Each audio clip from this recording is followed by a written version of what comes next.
All right, let's change the topic. You see what Speaker Pelosi did yesterday, Mika? Yes, so we're still in a government shutdown. It's at a historic length in time now. People are really hurting.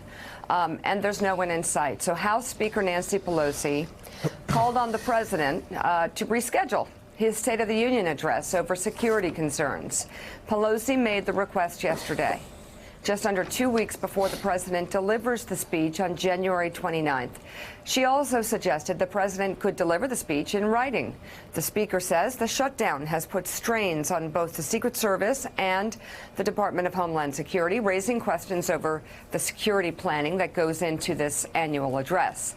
Homeland Security Secretary Kirstjen Nielsen refuted Pelosi's claim, tweeting that her department and the Secret Service are fully prepared to support and secure the State of the Union. A spokesman for the House Speaker says that she was motivated to make the request after her office had been contacted by a furloughed DHS employee. That employee apparently expressed serious concerns that the department has insufficient staffing levels to sufficiently manage the security needs for the address due to furloughs of critical staff. Pelosi was asked further about the motivation behind her request yesterday by MSNBC's Garrett Hake. Do you hope he sees this as a consequence of the government shutdown? No, this is a housekeeping matter in the Congress of the United States so that we can honor the responsibility of the invitation we extended to the president. You can make it from the Oval Office if you want. You know, Eugene Scott, I was wondering if this shutdown continues and the president maybe even uses that platform as a way to sort of try and brand the shutdown his way, if that's even possible at this point, take advantage of the situation. But let's talk about the facts. Nancy Pelosi does have the right to not allow the president to deliver the State of the Union in the halls of Congress, correct? She does. It is a formality. The invitation is extended, and this is part of the procedure that goes into hearing the State of the Union address. It's not as if the State of the Union address has never been postponed. I mean, we know in 1986, after the Challenger incident, Ronald Reagan delayed his State of the Union address. But the reality is that I think Pelosi is responding not only to her base, but large percentages of the American public who, as far as they're concerned, the State of the Union is in disarray because of the shutdown and would prefer to see lawmakers and the president get together to find a solution to this issue, opposed to hearing the president deliver a speech that, quite frankly, is likely to send fact checkers into a frenzy trying to respond to whatever he's going to put forward to convince Americans that what he is doing is actually in their best interests. Yeah, you know, Willie, once again, here's an example. Donald Trump facing somebody for the first time in his life that actually has leverage over him, that he can't run over. It is interesting. People have noted that Nancy Pelosi has not gained a nickname yet from Donald Trump when he's tweeting every day. But hey, really quickly, just sort of rolling news coverage on that Wall Street Journal breaking news about Cohen. Here's one that I thought you might enjoy. During the presidential race, Mr. Cohen also asked Mr. Geiger to create a Twitter account called @WomenForCohen.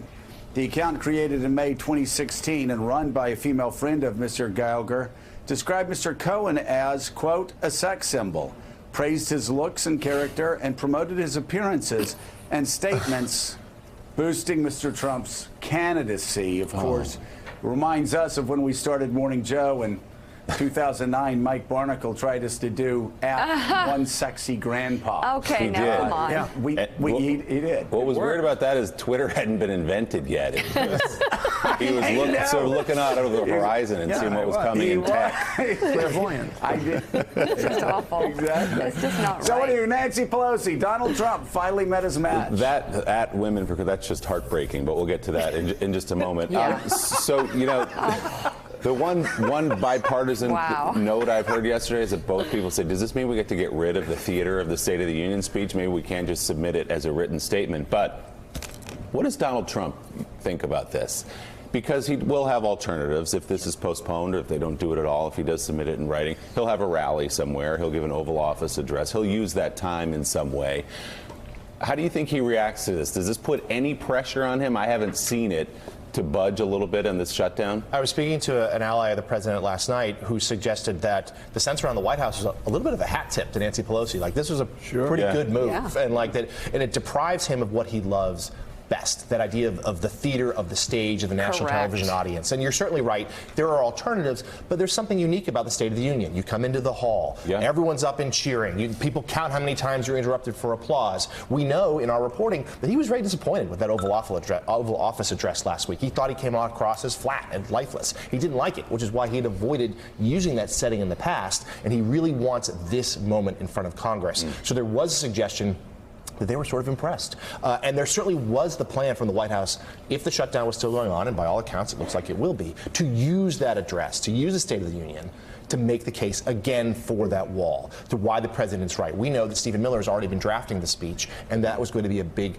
portion of it, was to use that moment to again try to rally the American people to his cause. And yes, we've seen Republicans yesterday sort of suggest this was nonsense, that they could still have the speech, that they would suggest alternatives. We saw Secretary Nielsen suggest it would be safe, that this is a political stunt. And yes, maybe it is a political stunt, but it's a good one. And I think there's a sense from the president here that they need to figure out what to do next. Welcome to the major leagues. That's right. Nice play. Yeah. Welcome to the major leagues. But thanks for checking out MSNBC on YouTube, and make sure you subscribe to stay up to date on the day's biggest stories. And you can click on any of the videos around us to watch more from Morning Joe and MSNBC. Thanks so much for watching.